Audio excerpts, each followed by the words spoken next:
Vamos lá pro teu último ponto, então, agora. Dinheiro e bancos. Que é algo que hoje em dia, pelo menos, tá muito fora da pauta dos conservadores. Né? No Brasil, então, assim, não vamos discutir nada de dinheiro e bancos, porque o nosso medo é que o Banco Central seja pior ainda do que ele é hoje. Então, não podemos criticar o Banco Central atual. Então, e nos Estados Unidos mesmo, você vê, os grandes canais conservadores ignoram completamente o Fed, o Federal Reserve, quanto ele imprime dinheiro. Então, explica pra gente, Marina, os pontos que você levanta no teu artigo, até falando do efeito Cantillon, tudo isso daí. Então, basicamente é aquela questão, né? Sabe as empresas que tá todo mundo dado com elas, porque elas estão não só promovendo agenda woke, mas também estão promovendo censura. Então, quando tem uma expansão de crédito, via redução de taxa de juros e via emissão de dinheiro, normalmente os primeiros receptores são as pessoas mais ricas, são as pessoas que estão em posição de elite, não só quem trabalha para o governo, mas quem tem contratos com o governo, quem, por exemplo, o governo vai pagar publicidade, por exemplo, aconteceu durante a pandemia, que o governo comprou um monte de publicidade em vários canais de mídia no Brasil, por exemplo, e essas pessoas vão ser os primeiros recebedores do dinheiro. Os preços, quando você recebe esse dinheiro, ainda não aumentaram. Então, porque não foi percebido pelos entendedores, não foi percebido pelos vendedores, que teve um aumento da oferta de dinheiro, né? Teve um aumento da oferta monetária.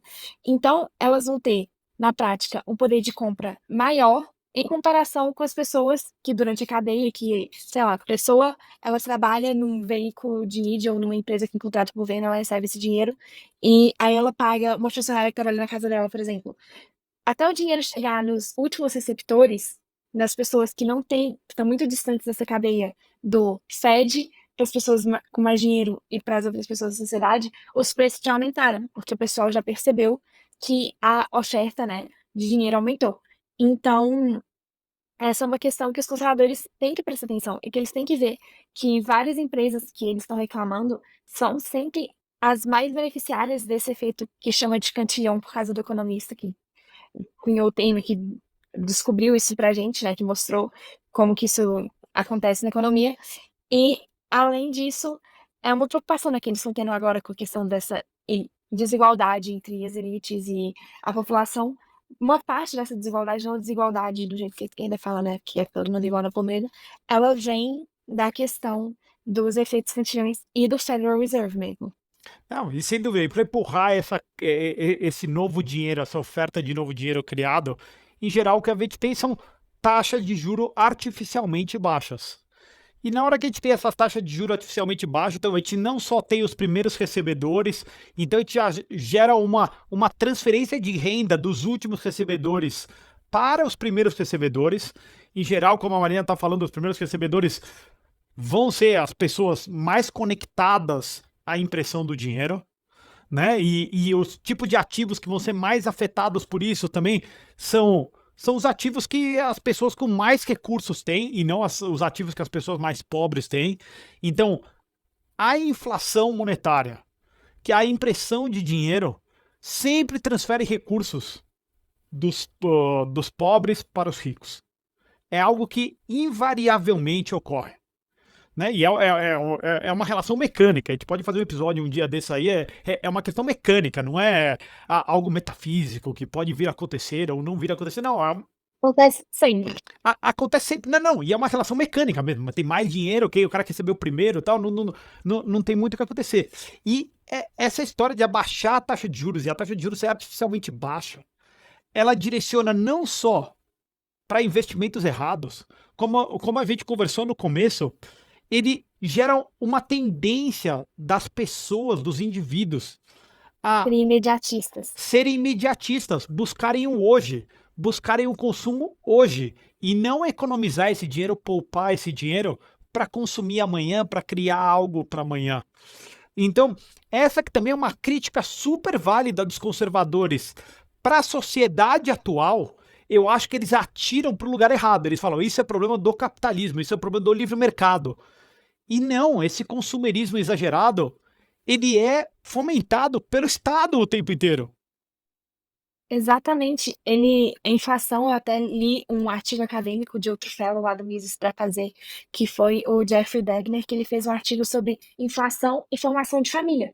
Que a questão que eles falam, com razão, que hoje em dia o pessoal tá querendo, sei lá, ter 2 gatos e não ter filho, não ter família. Mas por que que isso acontece? Porque você vai ver o custo de vida e o aumento que teve por causa da inflação, que também tem uma relação direta com o Fed, com a expansão monetária, e você vê que fica muitas pessoas acham isso inviável, né, acham ter famílias por causa desse aumento desse custo de vida, uma coisa inviável e que não tem o como fazer, que não tem o que fazer pra resolver.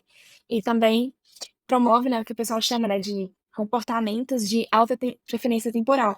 Então, se a pessoa está preocupada por causa da inflação em encontrar as coisas no imediato, em viver no agora, e não consegue nem planejar para o futuro, porque nem sabe se vai pedir só para comer no próximo mês, principalmente em situações de hiperinflação, o que tende a acontecer é que elas não vão se preocupar com coisas de longo prazo, elas não vão se preocupar em construir uma comunidade, elas não vão se preocupar em ter, não só família, mas, tipo, em construir um legado pra frente, sabe, não vão se preocupar em consumir arte e cultura de boa qualidade também, querem consumir os lixos que eles têm também, né, hoje em dia.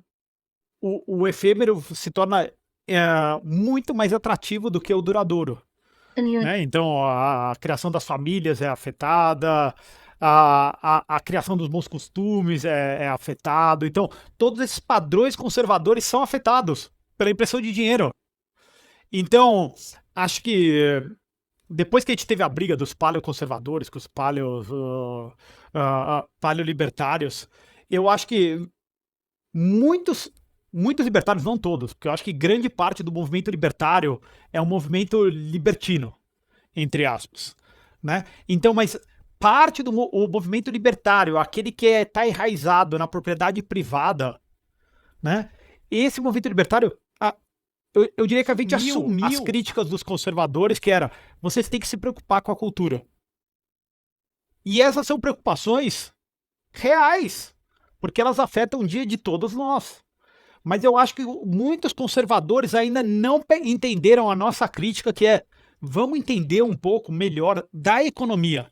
E não só por razões de eficiência, mas por razões que a economia, as políticas econômicas intervencionistas, elas destroem os padrões conservadores que vocês querem ir atrás, que vocês querem promover.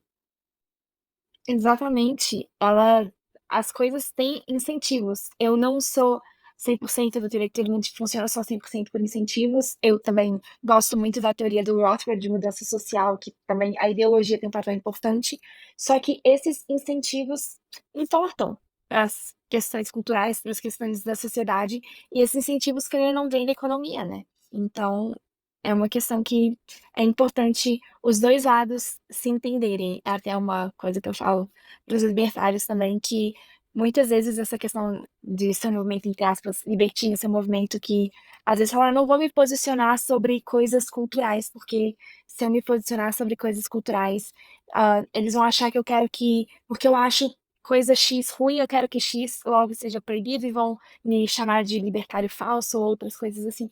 Sendo que não, a gente também tem que aprender e tem que ter essa troca.